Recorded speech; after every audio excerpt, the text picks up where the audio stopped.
Id-deputat nazzjonalista Carola Aquilina ġie mċanfar ripetutament għall-aġir tiegħu fil-Kamra tar-Rappreżentanti wara li ma aċċettax ruling tal-Speaker u saħansitra sfidaħ meta ordinalu joħroġ il-barra għal xi ħin is-seduta kellha tiġi interrotta u x-xandiera mwaqfa minħabba li d-deputat tal-establishment baqa' jirrifjuta milli jobdi l-ordnijiet tal-Speaker Anġlu Farrugia li qallu biex joħroġ il-barra.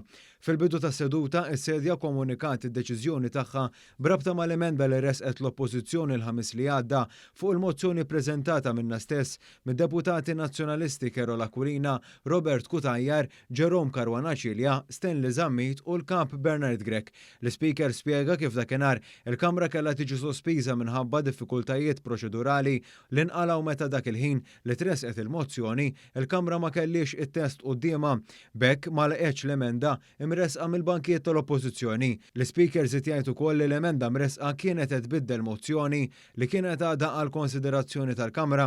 Għaldaqstant kien jagħmilha waħda ipotetika għax tiddependi biss mill-eżitu ta' jekk l-ewwel emenda mresqa mill-Gvern kienx se tgħaddi jew le u jekk it-tieni waħda imresqa mill-Oppożizzjoni kienx se jkollha wkoll l-approvazzjoni neċessarja.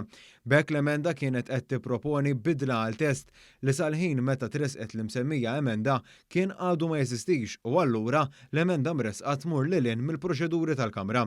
L-Speaker temm jgħid kif din id-deċiżjoni ttieħdet wara li konsultat ma' diversi regoli tal-Kamra u pariri legali mogħtija lilha. Minkejja d-deċiżjoni ċara tal-Speaker, id-deputat Aquilina ma qabilx ma' dan u deċieda li minflok jattakka l-Speaker għad-deċiżjoni tiegħu fejn akkużah fost l-oħrajn li kien wasal għaliha bi preġudizzju. Għal dan l-aġir Aquilina li qal li kienet jitkellem fisem l-Oppożizzjoni kollha ġie mċanfar mill-ġdid mill-Speaker tal-Kamra tant li kellu jkeċċih. Da mhux point of order.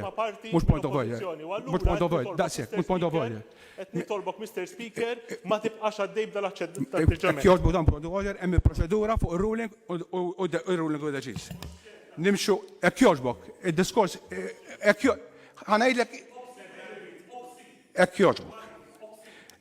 Inpoġġi fuq il-mejta kamra, issa koper iqaf issa, iqaf hekk jogħġbok.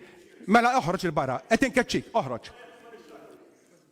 Il-Kamra hija sospiża ftit minuti sakemm il-persuna konċernata ma' Aquilina il-komportament ruħha sew fil-Kamra. Grazzi. Madankollu d-deputat nazzjonalista rrifjuta milli għamel dan tant li s-sessjoni kellha tiġi sospiża għal xi ħin. X'inhi reġgħet bdiet ix-xandiera tas-seduta, il-wib tal-Grupp Parlamentari Laburista NDLU talab deċiżjoni tal-Speaker fil-konfront ta' Aquilina għall-aġir tiegħu ftit minuti qabel u stqar li d-deċiżjoni tas-sedja kienet qed tintalab fid-dawl ta' standing orders li jisħu kif l-ebda membru m'għandu dritt juża kliem offensiv jew mhux xieraq kontra l-karattru jew il-proċeduri tal-Kamra inkella b'referenza għal xi membru tagħha. Aquilina li xorta ma ħareġ mill-Kamra reġa' qam ukompla bl-attakk tiegħu fuq is-sedja fejn talab lill-Speaker biex jirrikuża ruħu milli jieħu deċiżjoni fuq l-aġir tiegħu. Ir-ruling mistenni f'seduta oħra.